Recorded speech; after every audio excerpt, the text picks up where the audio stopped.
Howdy y'all, I hope you guys are doing well, I hope you guys are safe, and I hope you guys are healthy.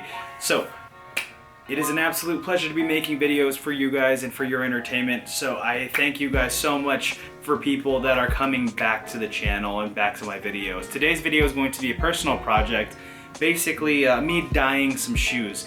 I'll go ahead and describe the inspiration behind me doing this, the basic process, and I will show you guys the outcome. I have no idea how this is going to turn out, but we will see together. If you don't know who I am, my name is Josh and I'm a dude who likes talking about clothes and personal style. So if that's your thing, feel free to stick around for the video, but without further ado, here we go.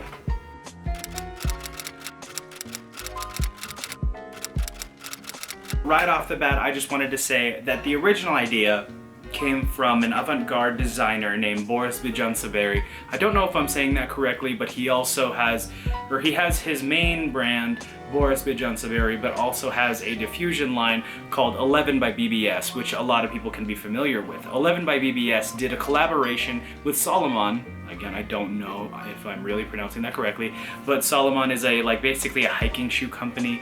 They basically had this hiking shoe that looked like it was dirty in a way. It was dipped in dye. The paneling was very uneven, and it just generally looked like a genuinely dirty shoe, a shoe that's been very used and one that maybe has been accidentally spilled on by dye. I think it's so beautiful. I really wish I could get that pair, but I don't really want to spend that money right now. But it did kind of inspire me to think that I could maybe pull something off that is somewhat similar.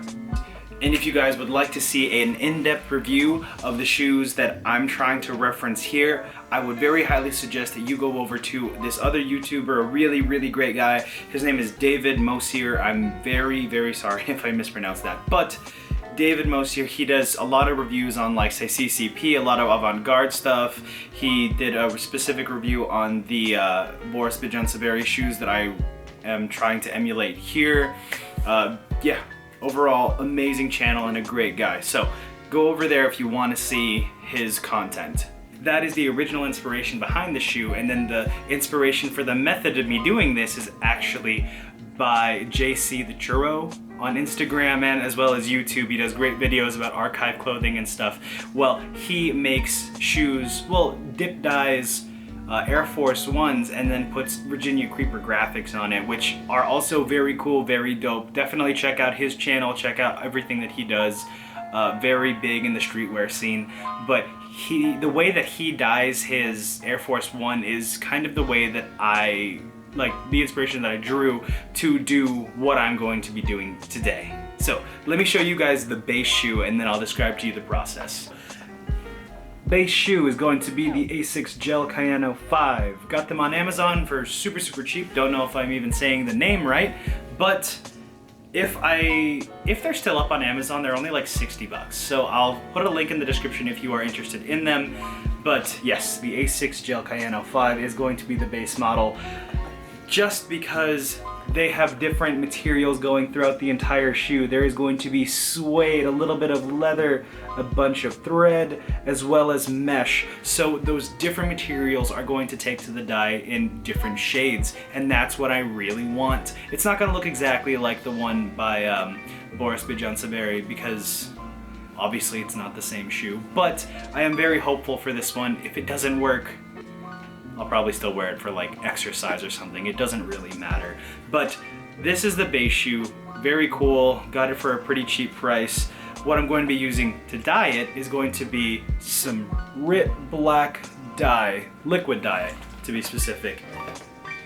I've used it before plenty of times to dye shirts and jeans and everything else, and I think it works pretty well. I know for a fact that when this is watered down, when I mix it with water, it does get diluted and the pigment looks more purple than it does black. So keep that in mind if you are going to dye anything. This RIT black dye, when diluted, looks pretty purple to me, and I'm perfectly okay with that. I think that it would look great on this shoe. I think that the imperfect dyeing actually comes through in the Boris pair. So yeah, I'm a big fan of seeing imperfections in a lot of my clothing. I think it gives a character. I know it kind of sounds pretentious to say that imperfections in clothing just give it character because everybody's heard it, but I truly do believe it. Obviously, I'm going to be using a giant bucket, boiling water. I'm going to add salt to the water, and as per the instructions over on this bottle, it actually says to add a little bit of dish soap. So yeah, kind of worried? Not really. I'm not worried about it. I know it'll turn out just fine, and I'll use the shoe regardless, but let me show you how it goes.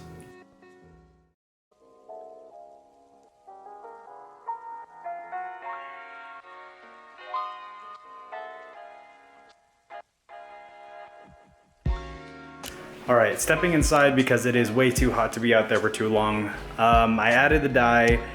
I have gloves on, of course. I put rocks in there to anchor it down, make sure that it is fully submerged. I have no idea how long I'm gonna be doing this for. I'll check on it every hour to see how it is, agitate the water, get the dye flowing.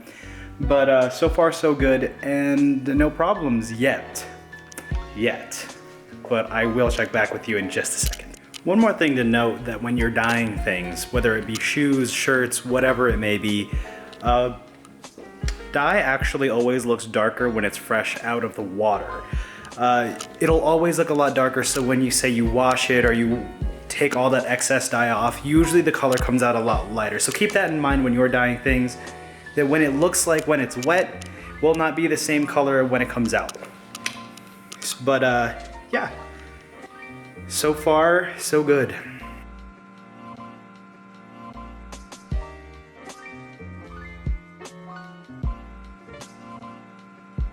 And we're back. Shoes are done. I don't really have anything else to do with them, and unfortunately I can't say they were all that successful. Not every project's gonna be a W, but I don't think it's that heavy of an L. They're still great looking shoes, and I'm about to show you them right now. But I do think it's very important for people to learn from their mistakes, basically try and alter the process in which they did something so that in the future they can go ahead and avoid the same mistake, as per really anything you do in life. But here they are. This is how they turned out. Not bad by any means, but the dye did take very much more evenly than I had hoped. I was looking for that like blotchy, really like inconsistent and really interesting, basically like a very DIY, sloppy DIY looking shoe. And unfortunately, well, depending on how you look at it, it turned out not that. A lot cleaner than I had expected. So as you can see, the mesh turned into this kind of grayish color, as then the suede became a little bit of like a, I would call this kind of like a purple, dark blue, which is actually kind of nice.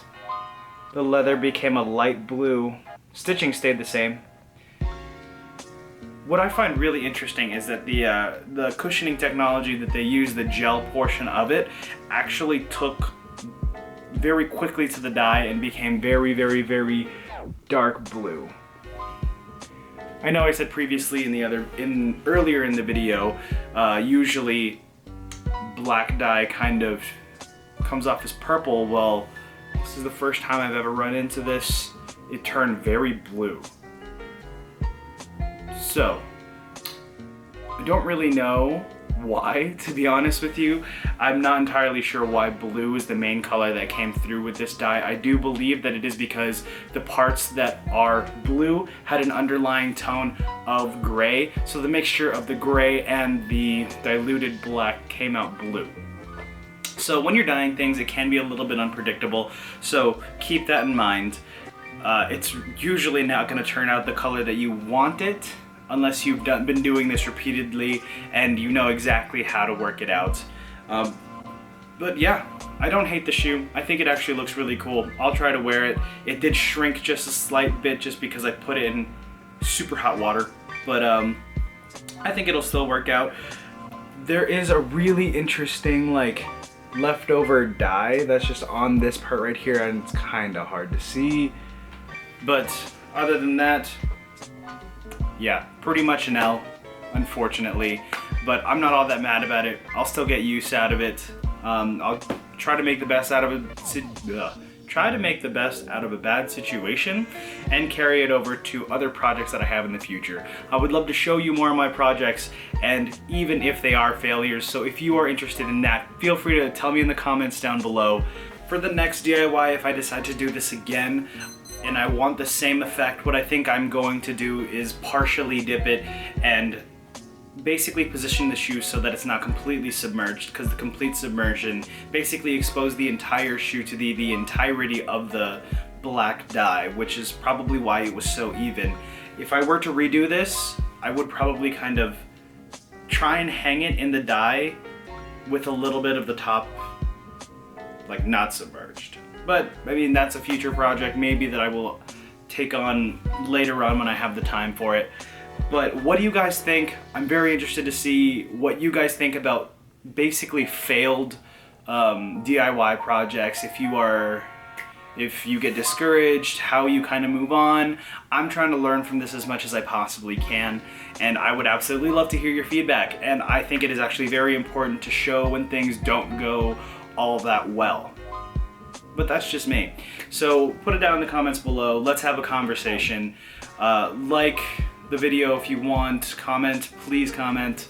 Would love to have a conversation. Subscribe if you feel so inclined, and yeah, until the next video, I'll catch you guys later.